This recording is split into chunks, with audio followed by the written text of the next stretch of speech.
Chief Communications Officer Zix 427 Beta slouched in his chair aboard the galactic surveillance vessel, Eternal Curiosity. His three eyes glazed over from monitoring the endless stream of cosmic background radiation. The Vraxian officer's tentacles lazily tapped against the control panel, creating a rhythm that perfectly matched his boredom. Another fascinating day of watching absolutely nothing happen in Sector 7G, he mumbled to himself, his voice dripping with sarcasm. I can't believe I turned down that cushy job monitoring gas giant atmospheres for this. That's when his sensors picked up something unusual, a concentrated burst of electromagnetic radiation from a supposedly primitive world the database listed as Earth. His antennae perked up, more out of obligation than actual interest. Hey, Captain Nex, he called out, not bothering to use the formal communication channels. You might want to see this, unless, of course, you're busy contemplating the meaning of cosmic dust again. Captain Nex 892 Alpha, a towering Vraxian with distinguished purple scales, glided across the bridge. This better not be another one of those pulsar timing jokes, Zix. No, this is actually interesting. Well, as interesting as anything gets out here in the galactic boondocks. Zix adjusted his sensors and brought up the visual translation of the signal. Look at this. It's coming from that Class 3 civilization we've been monitoring. The holographic display flickered to life, showing a scene that made both aliens freeze in confusion. A human stood behind what appeared to be some sort of control station, wielding various metal implements. By the cosmic void, Captain Nex whispered, are those weapons? Wait, it gets better, Zix chuckled, turning up the volume. The human was speaking enthusiastically while applying extreme heat to what appeared to be organic matter. Today we're going to make the perfect seared steak, the human announced cheerfully. The bridge crew gathered around the display, their expressions ranging from horror to fascination as they watched the human deliberately apply flame to food. They're broadcasting this? Lieutenant Crix asked, her bioluminescent spots flashing in distress. Openly, for anyone to see? Oh yes, Zix replied, barely containing his amusement. And according to my analysis, they have entire networks dedicated to this, whatever this is. They call it cooking shows. Captain Nex's scales shifted to a pale blue, a sign of deep concern. They're showcasing their biological weapon development programs on public broadcasts. Sir, Zix interjected, trying not to laugh, I don't think... Alert the Galactic Council immediately, Captain Nex ordered, cutting him off. Any species brazen enough to broadcast their weapon development must be either incredibly dangerous or incredibly foolish. Either way, this requires immediate attention. Zix sighed and sent the transmission, adding a personal note. Urgent. Previously classified. Class 3 civilization displaying concerning behavior. Evidence suggests public broadcasting of possible biological warfare techniques or dinner. I honestly can't tell anymore. As the alert was sent, he settled back in his chair, a grin spreading across his face. Well, he mused to himself, at least this shift just got interesting. The grand chamber of the Galactic Council buzzed with nervous energy as representatives from 17 different civilizations filed in for the emergency session. The chamber's crystalline walls pulsed with agitated colors, reflecting the collective anxiety of its occupants. High Councillor Vorks of the Zentari Collective banged his ceremonial gravity hammer against the quantum podium. This emergency session of the 47,283rd Galactic Council is now in session. Our first and only agenda item, the disturbing transmissions from Sol 3, designation Earth. Disturbing is an understatement, shouted Representative Blix, a gelatinous mass of highly evolved consciousness from the Andromedian Empire. His translator struggled to keep up with his rapidly shifting colors. They're broadcasting their weapons testing like it's entertainment. Have you seen what they do to their organic matter? The central hologram activated, displaying clips from various cooking shows. A close-up of a flame-grilled burger caused several council members to recoil in horror. They're not even trying to hide it, muttered Ambassador Krell of the Silicon Consciousness, their crystalline form vibrating with concern. Look at how they proudly display their heat-based destruction devices. They call them grills and ovens. The Aquarian delegate, a floating sphere of water containing a highly evolved fish-like being, bubbled anxiously. But what about these food processors and blenders? They're clearly developing molecular destabilization technology. They reduce solid matter to liquid form for consumption. High Councillor Vaux raised all four of his appendages for silence. Let's hear from our Military Intelligence Division. General Zax 9, your analysis? A hologram of a battle-scarred veteran materialized in the center of the chamber. The situation is grave, Council members. These humans have developed an extensive network of what they call restaurants, clearly weapon development facilities disguised as public gathering spaces. Our analysis shows they're experimenting with chemical agents they call spices and seasonings. Preposterous, a mechanical voice cut through the chamber. All eyes turned to Dr. Quantum, the artificial intelligence representative from the machine worlds. Surely no species would be foolish enough to consume substances specifically designed to cause oral irritation. These hot sauces must be biological weapons. The hologram shifted to show a close-up of someone eating a ghost pepper. Several council members fainted. "And what about these competitive eating events?" asked a shadowy figure from the back of the chamber. "They're obviously training their warriors to consume massive amounts of resources in preparation for galactic conquest." High Councillor Vaux stroked his sensory tentacles thoughtfully. "What troubles me most is their cooking competition broadcasts. They've turned weapon development into a sport, teams competing to create the most effective biological agents while being timed. It's diabolical." The chamber erupted into chaos as a new clip played, someone preparing a flambé. The sight of deliberately ignited food caused mass panic among the more sensitive species. "Order, order," Vaux bellowed, using his gravity hammer to restore silence. "We must approach this methodically. Representative Blix, what do our cultural analysts say?" Blix oozed forward, his form rippling with concern. "Most disturbing is their obsession with these recipes, clearly coded instructions for chemical warfare. They share them freely across their global information network. And these taste tests, obviously public demonstrations of their resistance to biological agents." "Don't forget their kitchen gadgets," added Ambassador Krell, "an entire industry dedicated to developing new tools of culinary warfare. Have you seen their garlic press? The brutality." High Councillor Vaux absorbed the reports with growing concern. "It seems we have no choice. We must establish a containment protocol immediately. I propose we send a surveillance fleet to monitor these cooking activities more closely. All in favor?"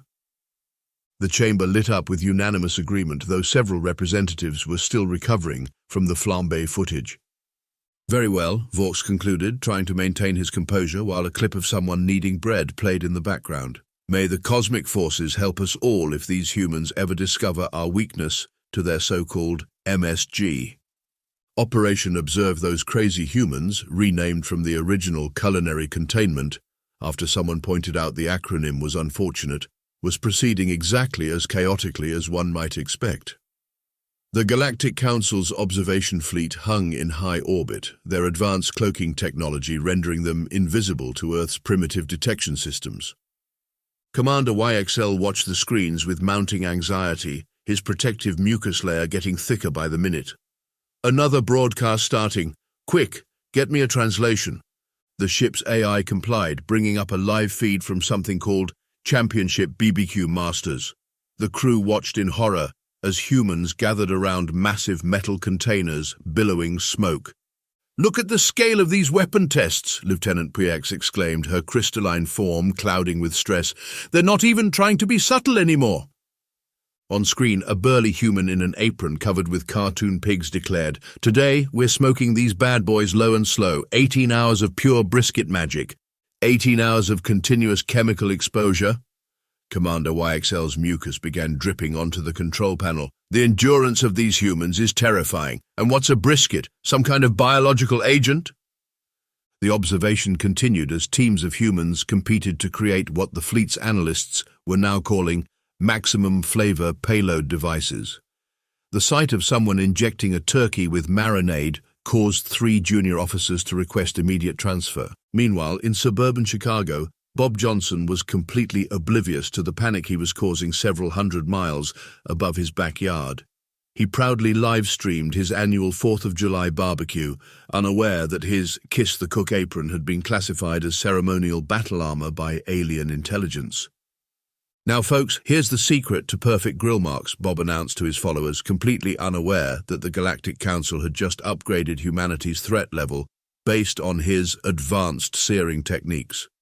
Back on the observation vessel, chaos erupted as Bob demonstrated his signature move. "By all that's holy in the void," screamed Science Officer ZRX. "He's applying direct flame to organic matter while simultaneously applying his chemical enhancers." "Those poor protein strands never had a chance," whispered a traumatized ensign. The situation grew even more tense when the fleet detected simultaneous weapons testing events across the entire North American continent. They were picking up thousands of heat signatures from backyard grills, each one sending the threat assessment algorithms into fresh fits of panic. Commander YXL composed his fourth emergency report of the day. Humans appear to be conducting coordinated mass weapons tests under the guise of holiday celebration. They show no concern for operational security, openly sharing their techniques across something called TikTok. Most disturbing is their practice of gathering friends and family to witness these demonstrations while consuming chemical-laden substances they call potato salad. The fleet's cultural anthropologist, Dr. Wex, had developed several theories about human behavior, each more terrifying than the last. "They appear to have ritualized their weapon development," she explained during the daily briefing. "These cooking shows are clearly meant to normalize extreme food modification among their population. They even have specialized facilities called culinary schools where they train their chemical warfare specialists." A junior analyst burst into the briefing room, their tentacles twisted in panic. "Commander, you need to see this immediately. They're doing something called a chili cook-off." The gathered officers watched in mute horror as humans voluntarily consumed substances deliberately designed to cause pain. The sight of someone proudly declaring their chili hot enough to melt your face off caused a ship-wide panic. Meanwhile, in Texas, Rachel Martinez was putting the finishing touches on her award-winning 5-alarm chili, blissfully unaware that her crockpot had just been classified as a weapon of mass destruction by 3 different alien species. "The physical resilience of these humans is beyond anything we've encountered," Dr. QWX noted, watching Rachel taste test her creation without showing any signs of distress. "They've clearly engineered themselves to be immune to these chemical agents." The final straw came when the fleet detected something called a hot wing challenge at a local sports bar. The sight of humans willingly signing waivers before consuming what were obviously dangerous substances caused Commander YXL to authorize an emergency transmission to the Galactic Council. "We must revise our initial assessment," his message began, mucus stains visible on the document. "These humans are not merely developing biological weapons, they appear to be actively testing them on themselves. Their resistance to substances that would incapacitate any civilized species suggests either highly advanced genetic engineering or a level of evolutionary development we never thought possible. Most worryingly, they appear to be enjoying it." As the fleet continued their observation, Bob Johnson finished his live stream with a flourish, proudly displaying his perfectly grilled ribeye. "Now that's what I call dinner," he declared, completely unaware that his innocent broadcast had just caused the Galactic Council to convene its 3rd emergency session of the week. In orbit, Commander YXL added a final note to his daily log. "Most disturbing development yet. They call these public weapons demonstrations fun. May the cosmic void have mercy on us all." Pete's all-night diner wasn't exactly the place anyone expected first contact to happen.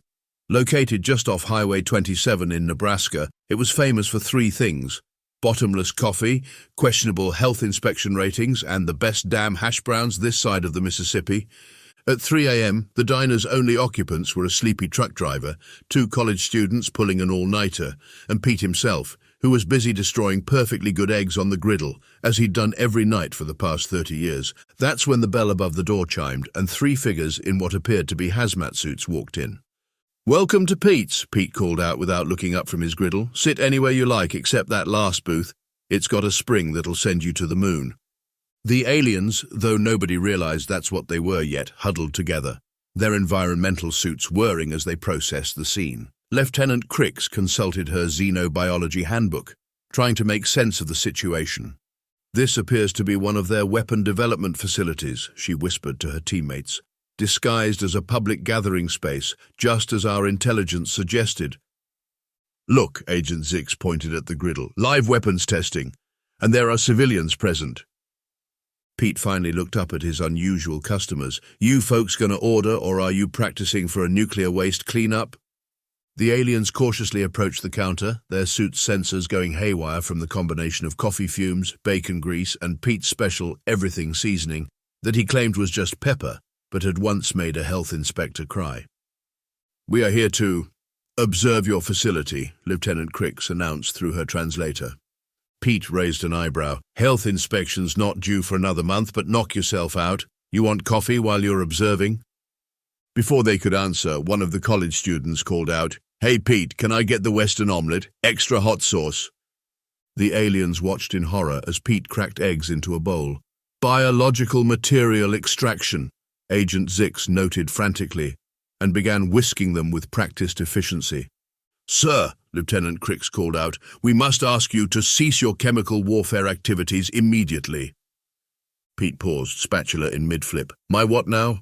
This facility has been identified as a weapons development center, she continued. These innocent civilians are clearly test subjects for your biological agents. The truck driver at the counter snorted coffee through his nose. Lady, the only biological warfare happening here is what's going to happen to my digestive system after Pete's chili. Confirmed, Agent Zix screamed. They're aware of the biochemical effects. Chaos erupted when Pete threw some hash browns on the griddle, causing a loud sizzling sound. The aliens dove for cover, convinced they were under attack. Thermal weapon deployment, Lieutenant Crix shouted. Emergency protocol engaged. Pete watched with bemusement as 3 hazmat-suited figures took defensive positions behind the jukebox. You folks sure you don't want some coffee? Might help clear your heads. The situation escalated further when Pete reached for his secret weapon, his beloved hot sauce collection. Chemical agent stockpile detected, Agent Zix reported, his suit's sensors going berserk at the sight of Pete's nuclear nightmare sauce, medical waiver required. The college students, now fully awake and recording everything on their phones, watched as Pete calmly made the Western omelette, while 3 presumably government agents had a meltdown over his cooking techniques. Look at his casual disregard for safety, Lieutenant Crix observed in horror. No protective gear, no containment protocols. He's handling these substances with bare hands. Pete, who had seen enough weird things in 30 years of running a night diner to be unfazed by anything, simply placed the finished omelette on the counter. Order up. The aliens watched in terrified fascination as the college student casually consumed what they had classified as a level 3 biochemical weapon. Incredible, Lieutenant Crix whispered. Their resistance to these agents is even greater than our intelligence suggested. The situation finally reached its peak when Pete decided to clean the griddle, causing a cloud of steam that sent the aliens running for the door, screaming about airborne dispersal techniques. As the bell chimed their hasty exit, Pete turned to his remaining customers. Well, that's going to be a story for the grandkids. Dude, one of the college students said, still filming, this is totally going viral. Speaking of viral, Pete replied, wiping down the counter, maybe I should ease up on the hot sauce. Seems to be causing hallucinations now. Outside in their cloaked ship, the alien observation team composed their most urgent report yet. Emergency update. Weapons facilities confirmed to be operating in plain sight. Human resistance to biological and chemical agents exceeds all known parameters. Most troubling development, they appear to be conducting tests in the middle of the night. These humans never sleep. The United Nations hastily assembled Committee for Explaining Basic Food Preparation to Aliens was not having a good day. Their latest diplomatic session had devolved into chaos after Ambassador Chen had made the mistake of mentioning marinating. You mean to tell us, High Counselor Vaux rumbled, his tentacles writhing in distress, that you deliberately submerge protein sources in chemical baths for extended periods? It's just soy sauce and garlic, Ambassador Chen protested, wondering how his diplomatic career had come to this. The alien delegation erupted into panic. They're admitting to chemical warfare. The human delegation's chief scientist, Dr. Thompson, stepped forward with what he hoped was a reassuring smile. Perhaps a demonstration would help? No, screamed 17 different species simultaneously. The meeting room's holoscreen displayed footage from the viral video taken at Pete's diner, which had somehow become the aliens' primary evidence of humanity's weapons program. Observe the casual manner in which this Pete handles deadly substances, the Vraxian military attaché noted. No protection, no safety protocols. That's because it's just eggs and cheese, Dr. Thompson tried explaining for the 47th time that day. Aha, shouted Representative Blix, his gelatinous form quivering with righteous indignation. You admit to using modified embryonic material combined with processed mammary secretions. Ambassador Chen buried his face in his hands. When you say it like that. The situation deteriorated further when someone mentioned deep frying. They submerge organic matter in superheated lipids, gasped the Zentari delegate. For fun. The emergency translator AI was having a nervous breakdown trying to explain the concept of taste to species that absorb nutrients through photosynthesis or osmosis. But why, demanded Captain Nex, who had been called in as an expert witness, why apply thermal modification to perfectly good molecular structures? Because it's delicious, offered Ambassador Chen weakly. The word delicious caused another uproar as the translation matrix tried and failed to convey the concept to beings who had never experienced flavor. During the lunch break, which the alien delegation spent watching in horror as the humans actually consumed food, the human diplomatic team huddled in desperation. Maybe we should try explaining dessert, suggested Dr. Thompson. Are you insane, hissed Ambassador Chen. They already think we're weapons-grade chemical engineers. Let's not introduce the concept of caramelization just yet. The afternoon session began with what the humans thought would be a helpful video presentation on basic nutrition. It ended with 3 alien species filing for emergency evacuation after witnessing someone eat a raw oyster. You consume them while they're still alive, shrieked the Aquarian delegate before falling into a dead faint. The human delegation's last-ditch effort involved bringing in a professional chef for a culinary explanation. This plan was immediately abandoned when Chef Rodriguez began his presentation with, "First, we're going to break down this chicken. Oh, dismemberment!" screamed the alien delegation. As the day drew to a close, Ambassador Chen made one final attempt at diplomacy. Look, cooking is just part of our culture. It's how we prepare food to be safe and enjoyable to eat. The alien delegation stared at him in silence for a long moment before High Councillor Vork spoke. You expect us to believe that you developed these complex thermal and chemical modification techniques for enjoyment? Yes. And these restaurants are not weapons development facilities? No. And this Guy Fieri is not your supreme military commander. Ambassador Chen opened his mouth, closed it, then decided some cultural misconceptions might be better left uncorrected. The session ended with the alien delegation retreating to reconsider their analysis of human civilization, while the human diplomatic team headed to the nearest bar. Well, said Dr. Thompson, ordering a much-needed drink, at least they haven't discovered competitive eating yet. Ambassador Chen choked on his martini. Don't even joke about that. Can you imagine trying to explain a hot dog eating contest to them? It was Bob Johnson from Chicago who accidentally stumbled upon the solution. During yet another tense diplomatic session, he somehow got past security. Later investigation would reveal he'd bribed the guards with his famous brisket and burst into the conference room. You all are going about this all wrong, he announced, still wearing his Kiss the Cook apron that had caused 3 alien species to file formal protests.